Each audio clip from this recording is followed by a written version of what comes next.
eggplant. So, here, may prito na akong eggplant. So, gagawa tayo ng sauce. So, ayan, nagisa ko na sa bato. Yung sibuyas at saka bawang.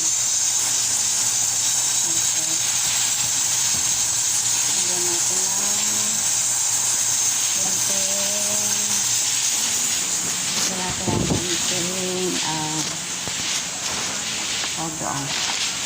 Nestle cream.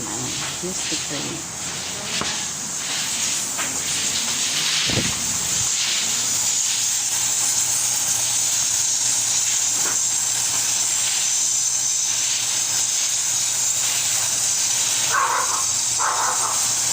Ito na sa inyo guys kasi may asa dito. Tapos lagyan natin ng mozzarella cheese.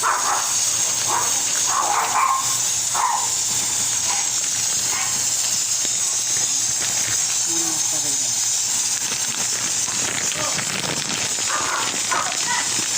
Tapos minsan guys, kasi hindi ako prepared. Rush lang ito.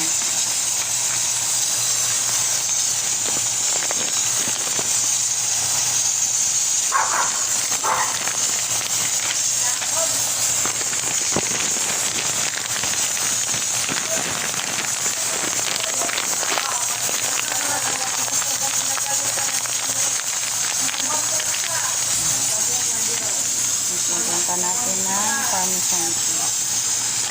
So, sorry talaga guys kasi hindi ko prepare.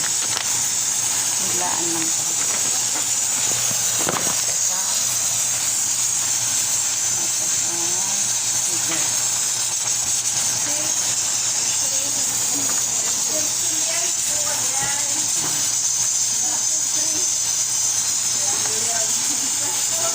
Lagyan natin ng black pepper.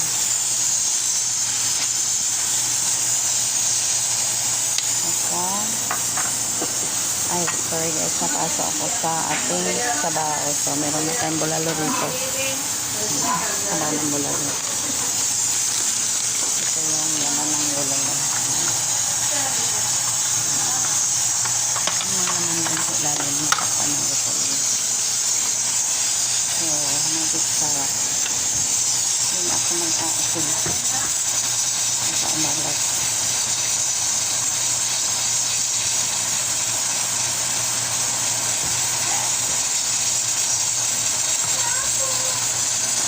Ang gawin ko dito guys, kasi madalian. Mix ko na lang itong prito ng talong. Ayan. Tapos, haluin. So, panahalo na.